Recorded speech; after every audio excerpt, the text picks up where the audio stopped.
Have you ever wondered how those live caricature artists draw people at parties? How do they do what they do? How do they get a likeness, and how do they exaggerate? Well, in this video, I'm going to take a photo of someone that I drew at a live event, and I'm going to draw them again. I'm going to try to do better than I did before, and I'm going to explain what I'm thinking about as I go so that you can learn from it. So if you're ready, get a piece of paper and something to draw with, and let's do this thing.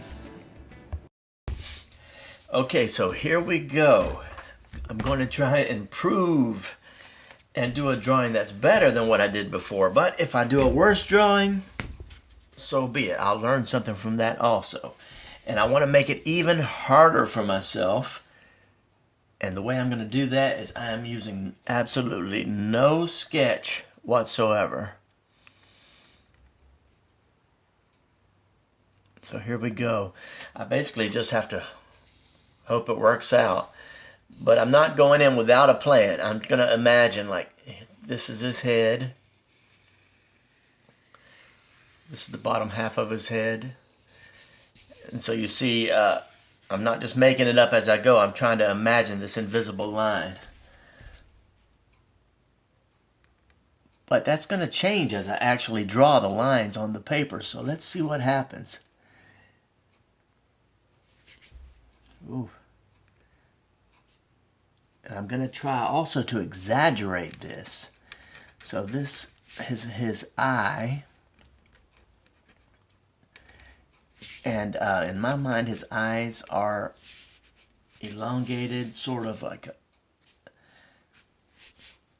almond shape, or even more elongated than that. It's almost like a knife blade, like a butcher's knife. Okay, now we're going to do the eyebrows. Okay, so his eyebrows are thick. And they got an interesting shape and curve to them, so that I can exaggerate that.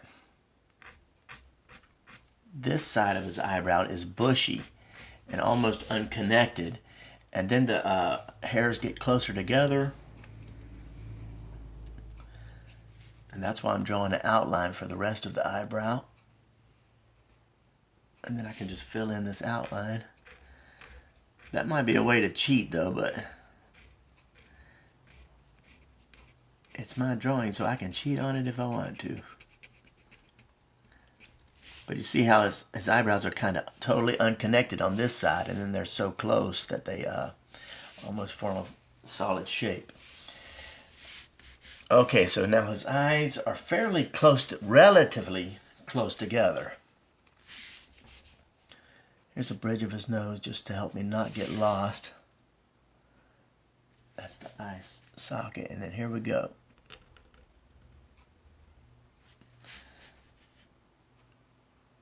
That line's thick, this line's a little thinner.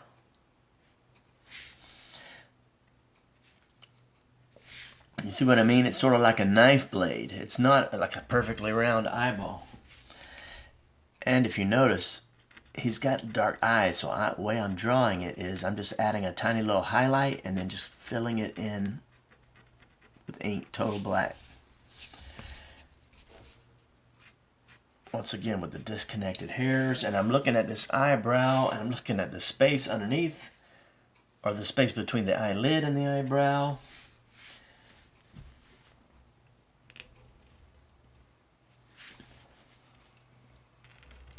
Now what I'm really planning on exaggerating is the head shape.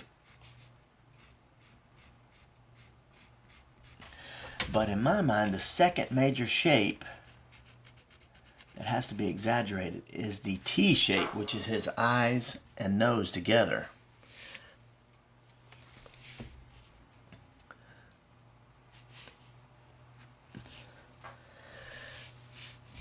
All right, here we go.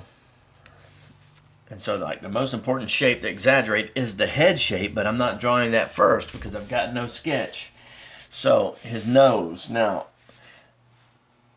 I read this in Tom Richmond's book on how to exaggerate.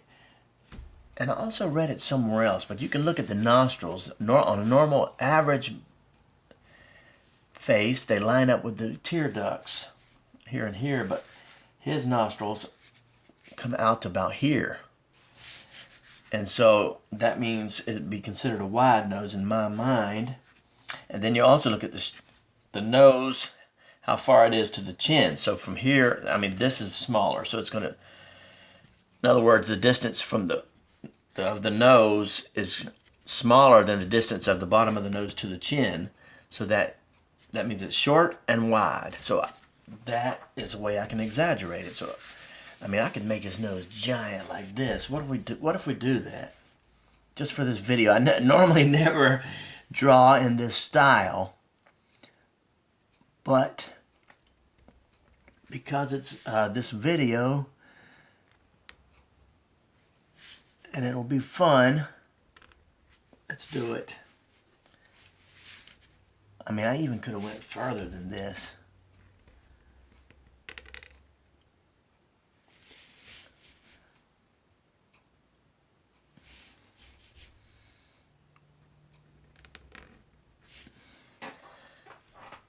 I could have did that better, but it is what it is. No sketch. Now he's got a big smile and big, good teeth. There's kind of a curve to his teeth, so since the smile is big, I mean, I can make the smile gigantic. And maybe I should do that.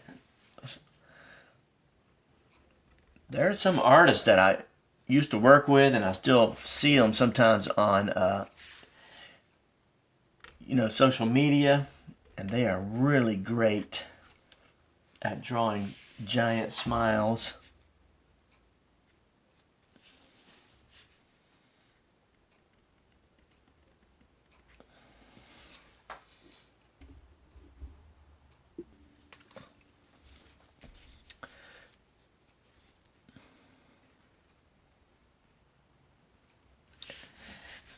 One of those artists who is great at drawing smiles is Tony Smith. I used to work with him.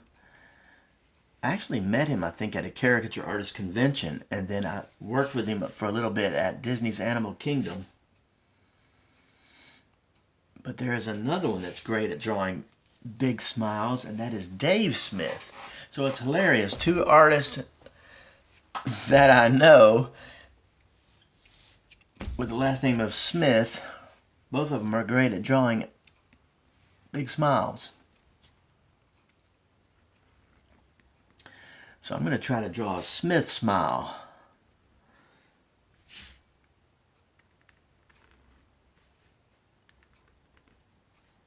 Whereas usually my shorthand for smiles is I just draw lines for the teeth, but both of my friends named Smith draw the full teeth, like the gum line and the teeth and the whole 9 yards. And so I'm drawing a Smith smile that has the teeth.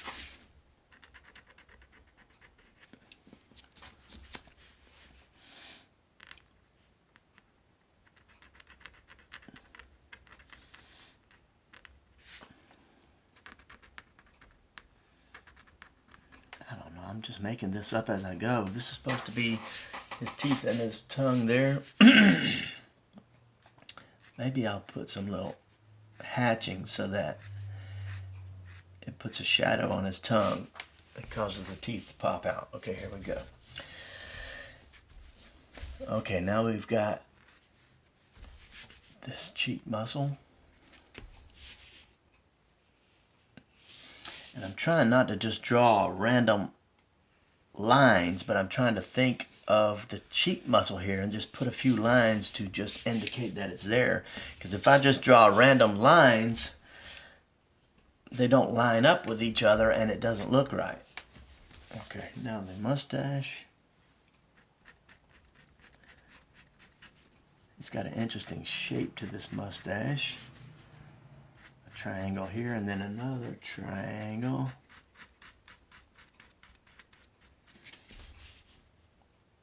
And then it's not quite connected in the middle, so let's see. Triangular, then getting bigger.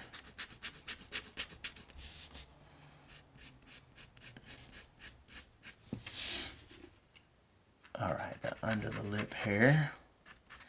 Can't forget that.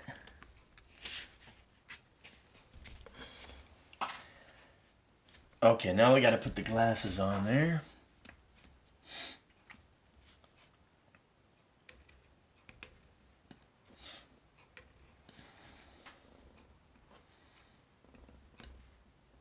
Now these glasses, you know what? Dang, I messed up. Excuse me for saying dang, but see how I drew this line? I should have put this line up here because that's where it is on the photo.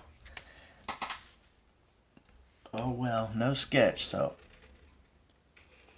I'm flying without a safety net here.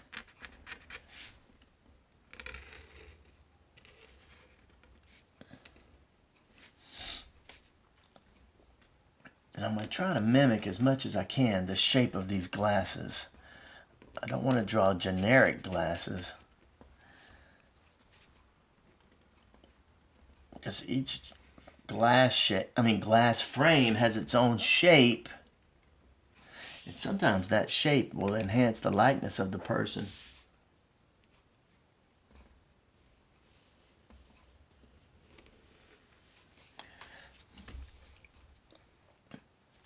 Okay, let's switch to my big marker. This was my zebra pen. People ask me all the time what type of pen do I use. I have a link in the description. But this is my zebra pen. I use it for the small lines. And then I really like the Tombow for the large, thick lines, because it's got this really long felt tip. Okay, so I'm planning this out, and I'm noticing the second half of his face, you see this line comes down here, and then it goes out. Then he's slightly 3/4, so it comes out a little bit. The widest part is right about in this area. This is the widest part. So if I was going to exaggerate, I could bring it out way beyond what it actually is. So let's see. I just want to take a quick second and ask you to raise your hand if you're interested in more in-depth videos like this one. You can symbolically raise your hand by clicking the link in the video and signing up for my email. So please raise your hand to connect.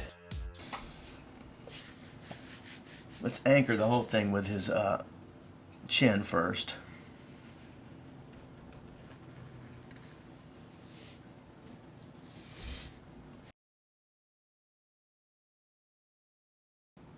Okay, now let's finish off the beard. And another thing when it comes to like adding the beard, which I think is if you can mimic the actual direction of the flow of hair, it's going to even enhance the likeness, hopefully. So you see how these hairs, if you keep looking back and forth to the photo, are pointing in and going down like this. That's not like that on every face. Like the beard hairs on my face don't go in that direction, and so maybe if I can mimic the direction of the literal hairs on his beard, it can be just like a tiny little detail that actually enhance the likeness, even though I'm exaggerating. And here's another thing I'm noticing. There's a triangle there.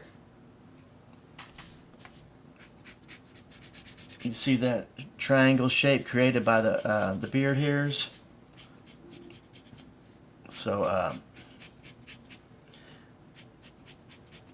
hopefully when I see those little details and add them to the drawings, it's going to enhance the likeness. Okay.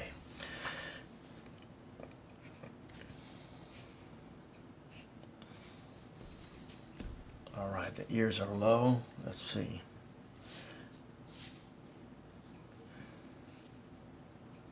And the ears are small.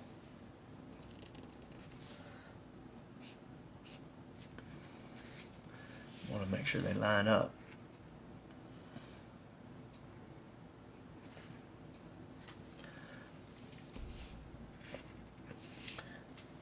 Alright, here's the difficult part, is that hair.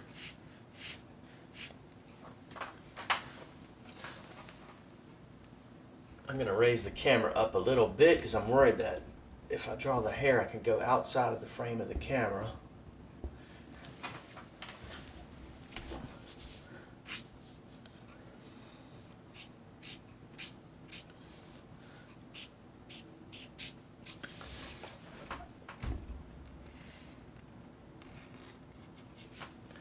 He's got it cut close and then combed over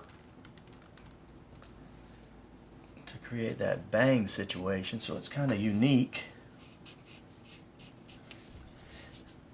And this part, I'm just looking at where the hair and the ear connect, just connect it.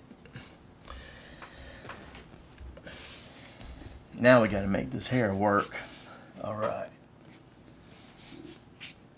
I'm just going to pull up from these bang shapes and just let the brush fade out.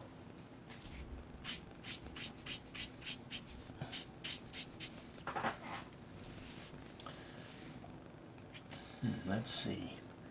I can grab it from here and pull it that way, or I can pull it from this way. Let's try pulling it from this way.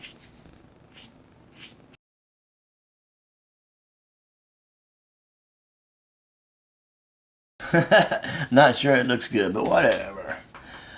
It's practice, right? And so now this is shaved close, so I'm doing these small hatching lines. You know, I can even switch to the skinny side of the marker and do small hatching lines so that this hair looks different than this hair.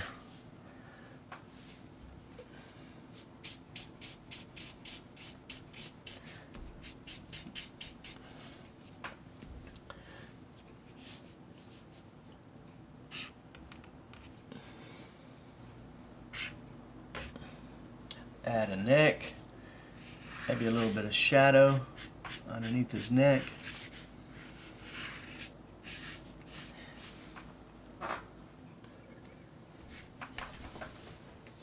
And there we go. That is my exaggerated version. Now it's time for the analysis and comparison. Okay, so here's the analysis. On the left-hand side is the original drawing that I did, and the right-hand side is the new drawing that I did today. Now, the original drawing that I did is not too bad. It was actually done at a company event, a company picnic, actually, and they had like carnival rides, and they had food and bouncy houses, and they had caricature artists, and this is the drawing that I did. So, if I'm looking at it, I made his head kind of skinny, but part of the reason for that is that I was running out of room on the paper. But I think I really got the close shaved sides of his head and then the comb over at top of his hair pretty good. And the drawing looks pretty decent. I mean, I'm happy with it.